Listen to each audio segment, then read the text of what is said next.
24歳、大手、居酒屋、7年目男です。3ヶ月前にファイヤーを志し、軽貨物フリーランスになりました。市外催事場の管理をしています。日本工芸品も売っており、高齢の方が作って売っていることが多く、海外のネットビジネスを使うことによる利益を伸ばして仕組み化して、フロー型の収入は可能でしょうか？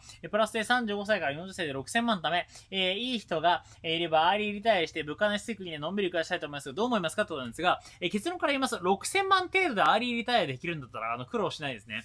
6000万程度でアーリーリタイアすると思ったら、この6000万を相当いい投資とかに回さなくちゃいけないんで、同時に投資の勉強とかもしなくちゃいけないんですが、はっきり言うと、人間って、収入が上がってくると必ず生活レベルが上がります。だからよく6000万でアーリーリタイアとか、1億あったら生きていけるって言いますけれども、自分のビジネスがうまくいってる間に、特に短期間で、大量のお金を稼いだ人は、まずアーリーリタイアできません。まずできるって思っちゃうんで。だから、言い方悪いけど、例えばね、6000万でアーリーリタイアっていう人いますけど、これ何かっていうと、大体これね、机上の空論なんですよ。だから自分が定年するときに、6000万あったら生きていけますよね。だから早めに6000万貯めたら、まあ、物価の安い国にいたら生きれると思う方いると思うんですけど、若い間に6000万手に入れたら、間違いなく欲望とか自分の向上心とか人間関係とかからでもっといろんなことをしたいと思うんですよ。だからもっと言うと、僕ね、ファイヤーって全くいいと思わないんですよ。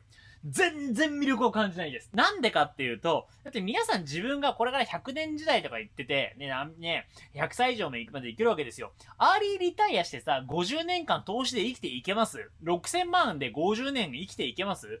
絶対無理ですよね。年間100万使っちゃったらもう5000万ですよ。無理じゃないですか。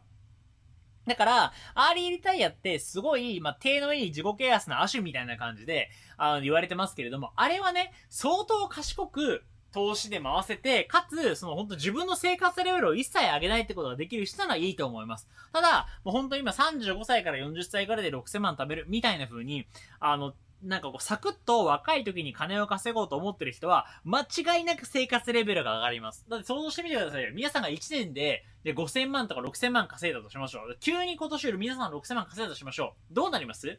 6000 万を置いておいて、自分の収入を、自分の生活の素敵なレベルとか上げないで、じゃあこの6000万を置いておいて、ね、もう仕事辞めてアーリーリタイアしようって思います？絶対思わないでしょ？もう1年頑張ったらもう6000万。もう1年頑張ったらもう6000万。このまま頑張って10年やったら6億だった。もうちょっと頑張ろうかなって思いません？これが人間なんですよ。だからファイヤーって実は僕の中では相当矛盾している考え方です。ロゼが売り切れてる。あ、売り切れました。すいません。赤とか白も美味しいんで、よかったらぜひ。辞めた後きついっすよ、仕事。だって僕ですら辞めないんですよ。うん、言い方悪いけど。6000万でアーリーリタイアできるんだったら僕毎月アーリーリタイアしますよ。2週間10日に1回ぐらい僕アーリーリタイアしますよ。で、もっとか。1週間に1回ぐらいアーリーリタイアしますよ、僕。だったら。でも全然そこじゃないんですよ。なんでかっていうと、人は、仕事を辞めれば生きていけるんじゃないんですよ。嫌な仕事は辞めてもいい。だから自分が嫌な仕事はアーリーリタイアでいいと思います。だから僕だったら、テレビとかパフォーマンスの仕事ってのはそんなに求める仕事じゃなかったから、これはアーリーリタイアしましたよね。僕の場合はね。やっぱり20代の頃はテレビでしたけど、30代になってきたらもう僕ほとんどテレビに出ないわけですよ。だから、これはアーリーリタイアしてるんです。でもやりたい仕事は趣味だし、これ生き方だし、ライフワークだから D ラボ YouTube もそうだけど、動画配信なんかやってるわけですよ。本読むのなんか僕は仕事じゃないんで、これ僕は好きだからやってるだけなんで、これはやるわけですよ。